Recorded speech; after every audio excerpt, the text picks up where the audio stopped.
I have no opening thoughts this morning, simply to invite Vicente Fox to the stage to share with us his perspective on the role of Latin America in the world. And he is the only person, by the way, whom I gave explicit instructions to please feel free to comment on the US election. So we will receive some wisdom from across the border. Many thanks to Mrs. Fox for being here and giving us the time to be with your husband. It's an honor for us. And thank you to Thinking Heads, Ian and Luis, for helping with this introduction. The president comes from a beautiful part of the world. My family and I visited San Miguel de Allende, this stunning pink church. The church was designed by an architect in Mexico in the 18th century who had actually never been to Europe. So he was working against a variety of plans in books and parchments to create his best assessment of what a cathedral should look like. And it really has no particular architectural form, but it is, as a result, one of the most stunning and unique edifices in the world. I can say that Ada and I and the kids found that month to be one of the most, and I can use this word with confidence, magical months of our lives. President Fox, you can read his bio, so I won't do that, but a couple things stand out for us at the Kin. He is truly a Kinian. He comes from multiple sectors. He started his career in business with Coca-Cola Company, his obvious public service in government, and since his term as president, he started an organization called Vicente Fox, which is an NGO about which he will tell you.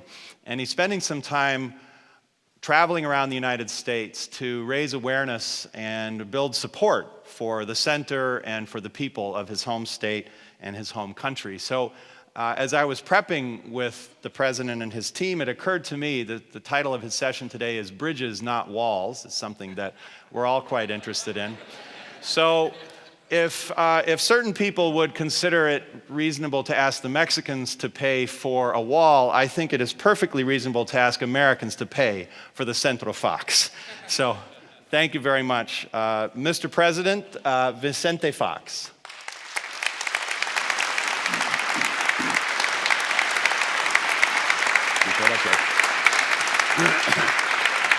Muchísimas gracias. Thank you very much. Thank you. Great introduction. ¿Todo el mundo habla español aquí? Sí. Bravo. Bien. Por eso vine, porque no hablo inglés. No, what an honor to be here. Hey, that's San Miguel de Allende, huh? Oh, we're 40 minutes from San Miguel de Allende. That's where Centro Fox is, the first presidential library outside of United States. Martha and I decided to go for a library after we finished the administration, and we've been there this last 8 years, building a academic center, building a think tank to develop public policies that we take to Latin American governments.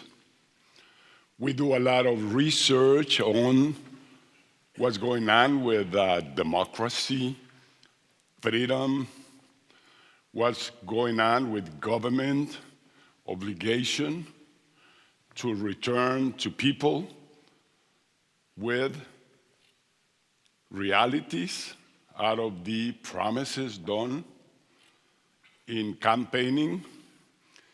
And let me start right there with the idea to provoke a dialogue between ourselves that I think would be very enriching to me, and I hope it helps all of us to keep thinking how we innovate, or maybe how do we create to make sure that we would have a better world, that we would have better governments, that we would have a democracy that delivers and that we enjoy freedom to become extremely creative.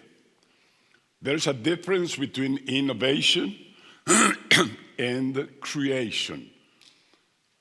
Not very clear, but Newton, Einstein created great things out of nothing, just out of their minds, and a process that our mind follows to be creative. Innovate has to do more with something that I have. How do I improve? How do I make it better? And yes, how do I innovate? How do I do it different?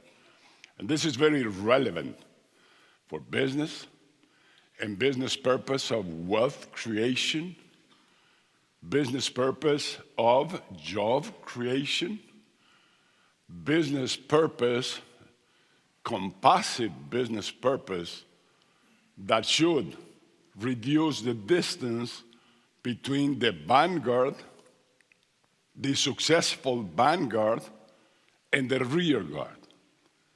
And the rear guard being a heavy weight on our economies to move faster, on our task of creating wealth, to do it in shorter period of time.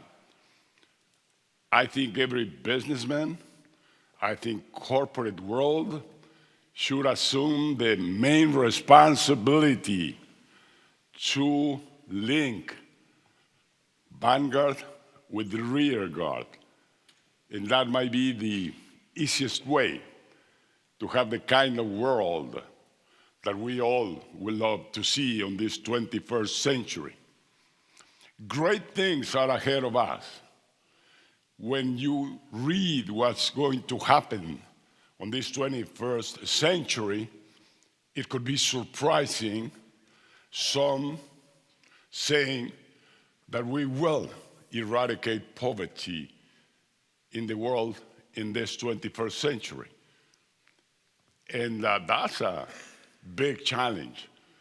But it's well sustained the way we have been advancing, moving families and people from the rear guard to the front of the action, on distributing better income, on creating middle classes and giving the opportunity to the poor to move ahead, to become middle class. The way we're advancing in illustrating middle classes and illustrating human beings around the world through education, through massive education, through technology, through the internet. We today have human beings much more informed, and our education systems are being much more effective. Knowledge is power. Information is power. And today, incredible, and this would have been the dream of Cicero or Plato or the Medicis, to have access, total access to knowledge and information. Today, every single human being, just with a mobile and touching a button, you can find out anything, everything that humankind has done for centuries. All the accumulated knowledge of this globe is at our reach with one mobile in our hand. Imagine the power now that every single human being has and the capacity we have to work all together. But if we extend on this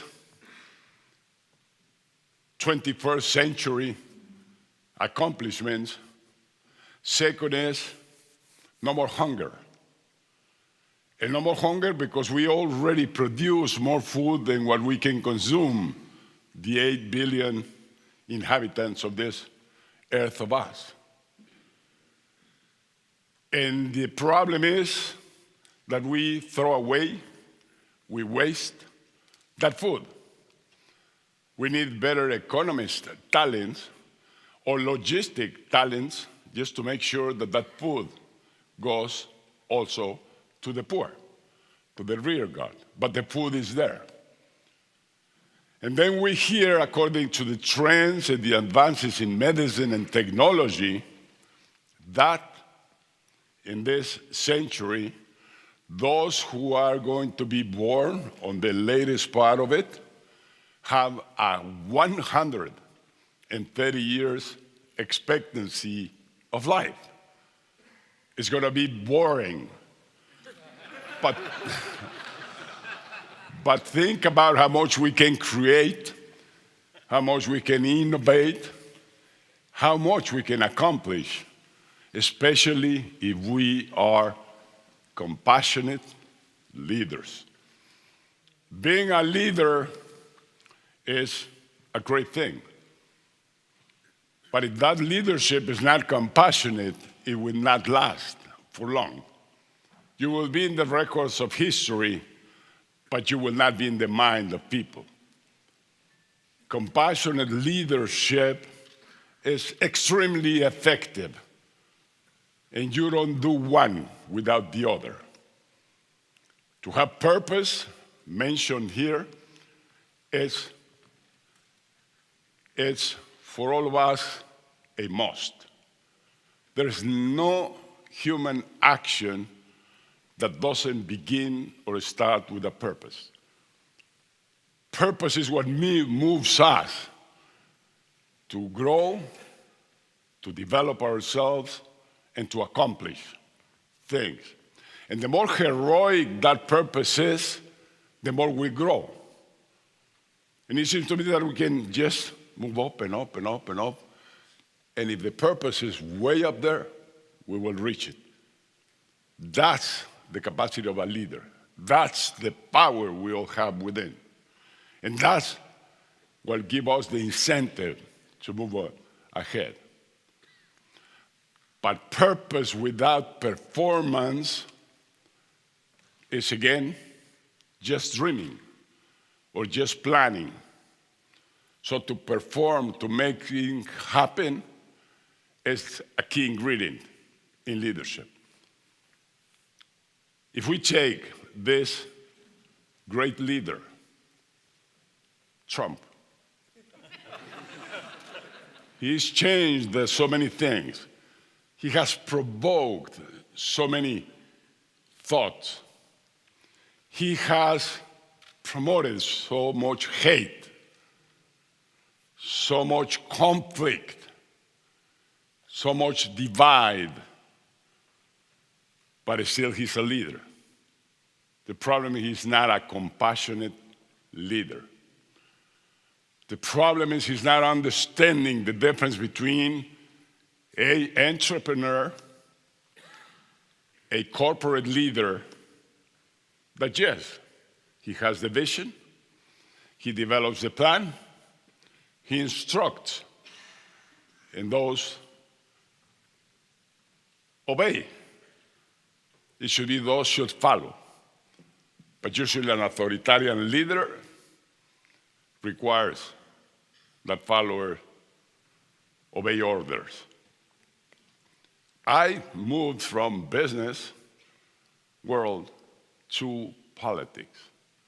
It's a totally different world. In one, as I said, you give orders, you instruct, and you expect results. On the other one, you have to negotiate, you have to have dialogue, you have to have compassionate, and compassion in this case means to listen the other. Escucha. And to listen is not just getting words into your ear and then into your brain. Escucha or listen means understanding. I want to understand what you're telling me. Please repeat, please explain, please sustain what you're telling me. And then, of course, a good businessman writes, takes notes, so that you make sure that you have the whole story there. And then the key, do it, hazlo, Go ahead and do it. So this process is indispensable. But what is going on here and what is originating what is going on here is everywhere in the world. We're way ahead of this nation on this process. Spain is lived the same thing. We all are beginning to irritate ourselves with our governments. We don't see the delivery. We see corruption. So we know that we need better government and better governance everywhere in the world.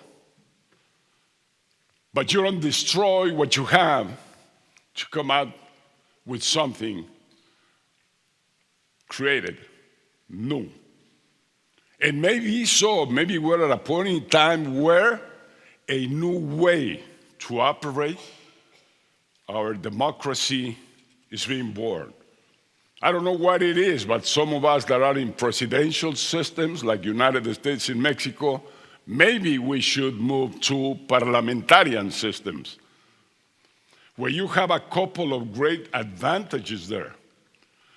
Number one, that at the very end, the leader is not elected by citizens on a direct election. The prime minister is elected by the parliament, or the equivalent of Congress. So a more selected group chooses the leader. In very short communication, looking eye to eye, like they decide with the Pope, the cardinals, they discuss for days who should be among us, who should be the leader for the future. So that's something interesting to have. Because if you don't have yet illustrated middle classes like we don't have in Latin America, maybe a way of selecting our leaders is not the best. Second great opportunity that parliamentarian system brings. Every day the prime minister is sitting with his constituency, sitting with those who elected him, and discussing face to face. What happened with that university, Trump? He has to give a straight answer direct to you. Well, it's that university. You know me as a businessman. I know how to build universities. I can make money with a university. I can make it for profit and no profit at the same time. But if he's talking to you face to face, things are going to be different. You have to reason, you have to explain, you have to document. So that's a different game. But anyway, I don't even know that parliamentarian system is yet the best. Maybe something else is growing there, is being built. And this is what citizens are provoking. And I say this because Spain, now 6 months without government. Ellos no han podido, they have not been able to form government, formar gobierno, because they have 4 guys there that have everything less than having compassion, than being humbled. So I invite the other 3 and I say, I am your president. You should make me the president. So I please ask you to join me, you 3, join me to be president in Spain. That's what Rajoy says. That's what the guy from Podemos says. That's what the guy from Citizen says. Each one wants to be the president and trying to get the support of the other 3. 6 months without government. Maybe the best, most successful 6 months of Spain.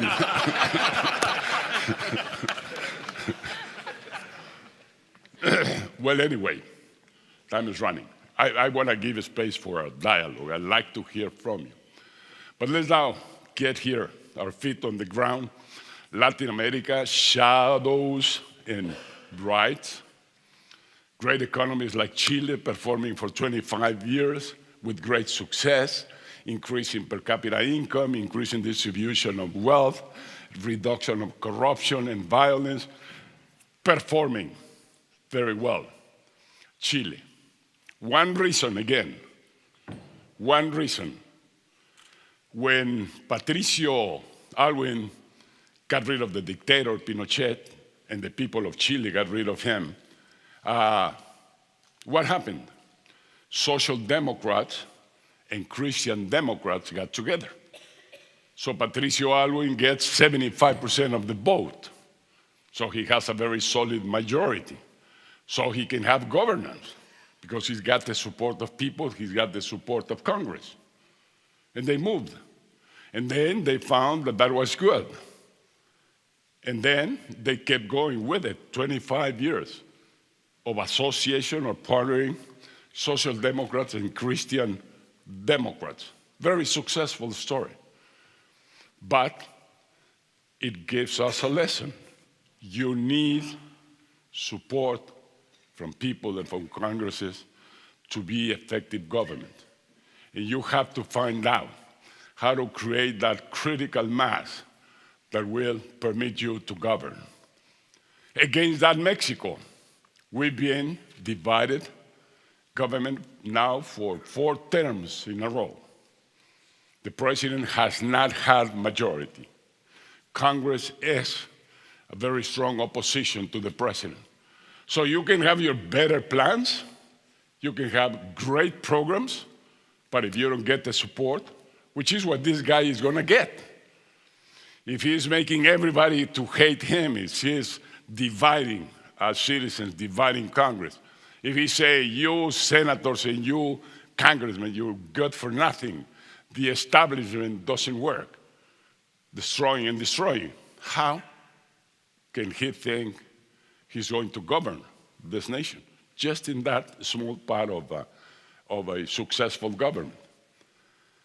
So that's what we have in Latin America. Other examples, very successful.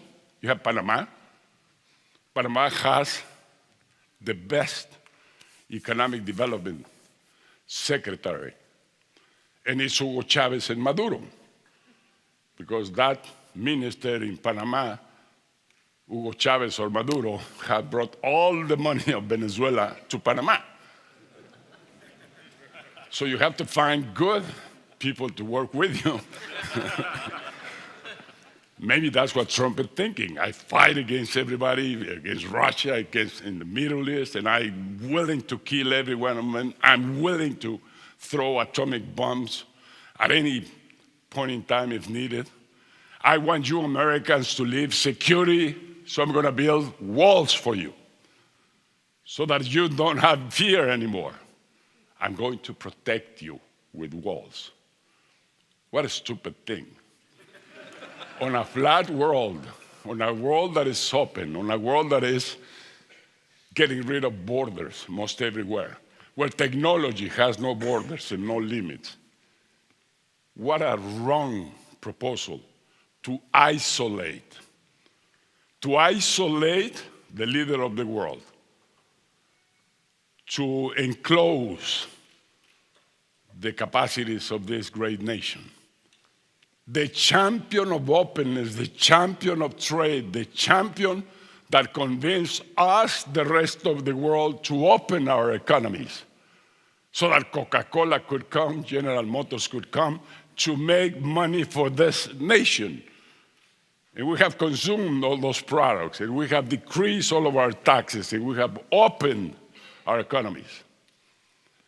And now that we learn in Japan, in Korea, in China, that it is a flat, open world, that we need to compete, that we need to do things better.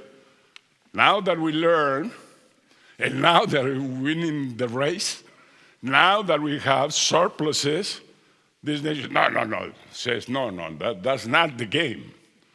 The game is to build walls. The game is trade wars. And so we're involved in a new proposal, which I hope it will not prosper. And he says, Mexico's taking away jobs from us. Mexico is doing its homework. Mexico learned that trade agreements work for us. Mexico learned to compete. We thought that we would be invaded by food, grain, agricultural products coming from the north to Mexico. And today we find out that we have a surplus in our food and agriculture and cattle business because we're competitive, because we learn, because we went to school. So that's the difference, being competitive like we are. But anyway, the world will have to stay open, stay competitive, and trade, and trade, and trade. Let me tell you, NAFTA brought to Mexico two things: investment that created jobs, and linking Vanguard with the rear guard.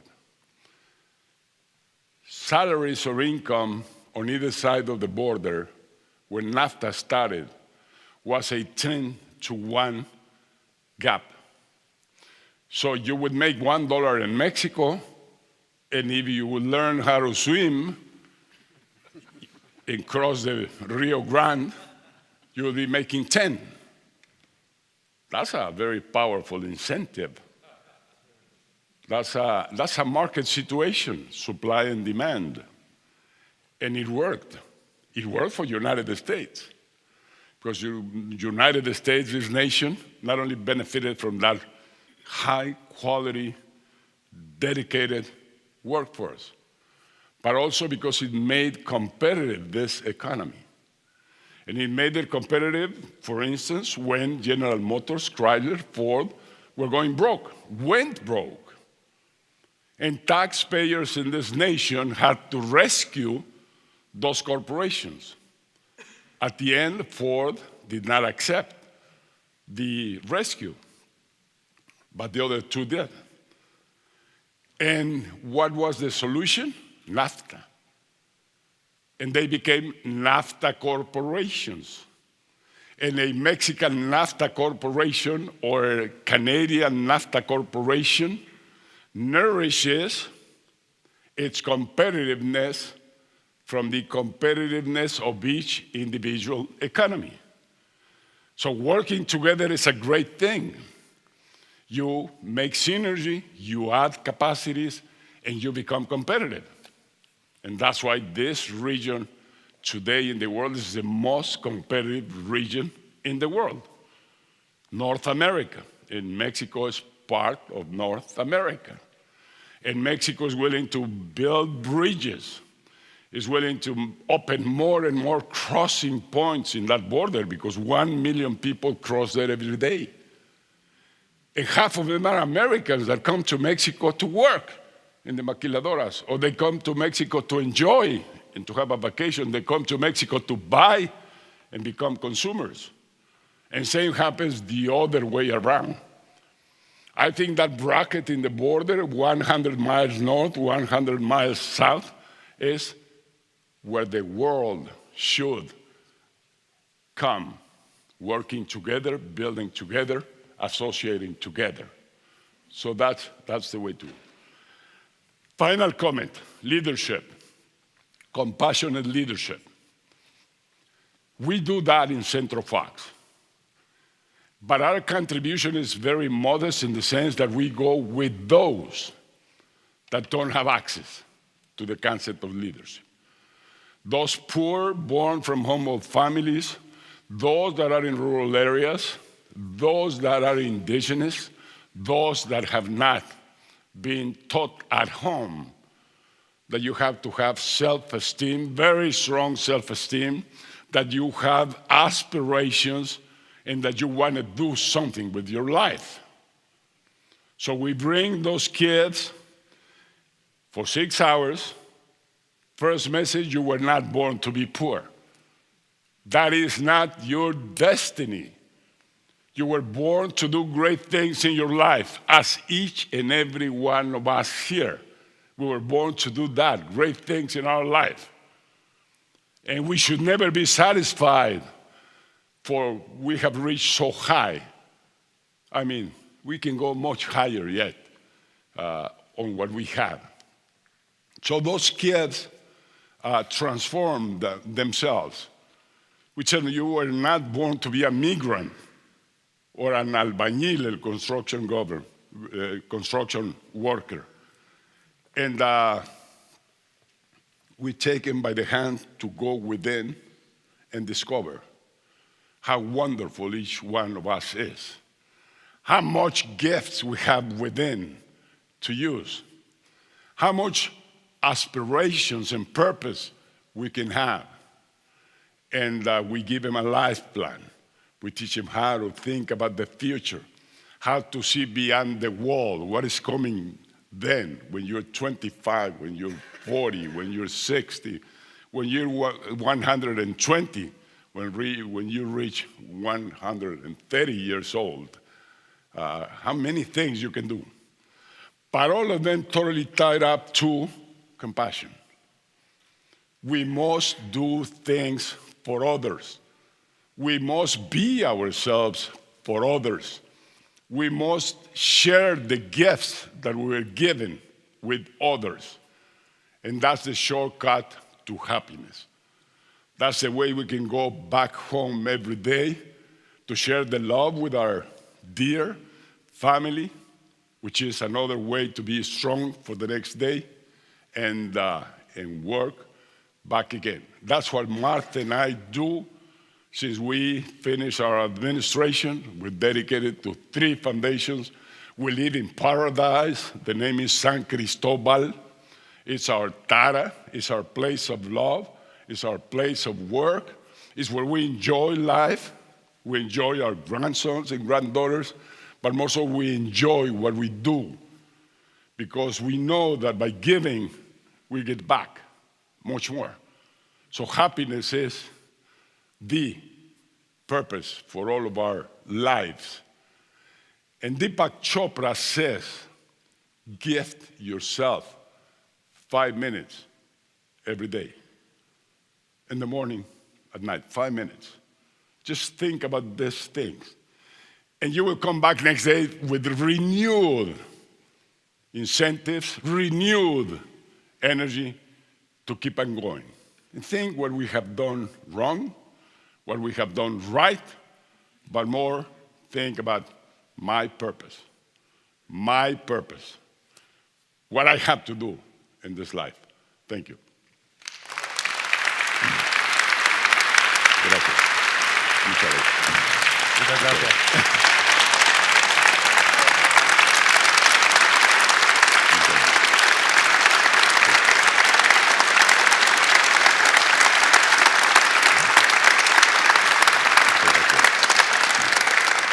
Mr. President, if you might join me on the couch for a moment.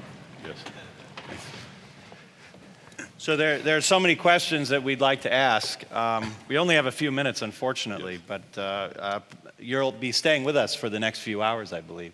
So we appreciate that very much. There are many topics we could talk about. I'd like to choose 2 briefly. One a little more related to the current situation, and the other about life. You spend a lot of time talking about that. I guess we do a lot of that when we're living. U.S.-Mexico relationship. It's one of the most essential bilateral relationships in the world, certainly for us.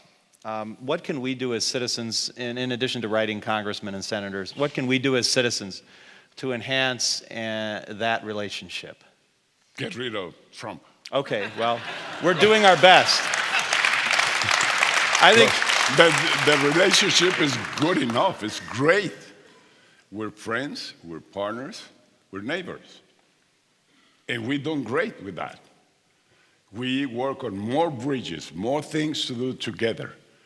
And all of a sudden, one guy comes and says, I don't like you Mexicans. I don't like you Mexicans. We don't know why. Then he started to explain. He says, because we have a deficit of 50 billion US dollars on our trade. That trade is reaching $1 trillion. So he's worried about those 50 billion, which at the very end come from oil. This is where we send more oil here, but the rest we're even. And it's a great thing that we're even. And then he comes with crime. You know, yesterday, the PGA decided to get away from Trump's camp here, a property where that golf tournament was carried on. And guess what? They moved to Mexico. PGA now is going to be in the golf court of Chapultepec in Mexico City. Beautiful golf course, very beautiful. And so they moved there. And then when this guy is asked what happened there, and he says, again, Mexicans.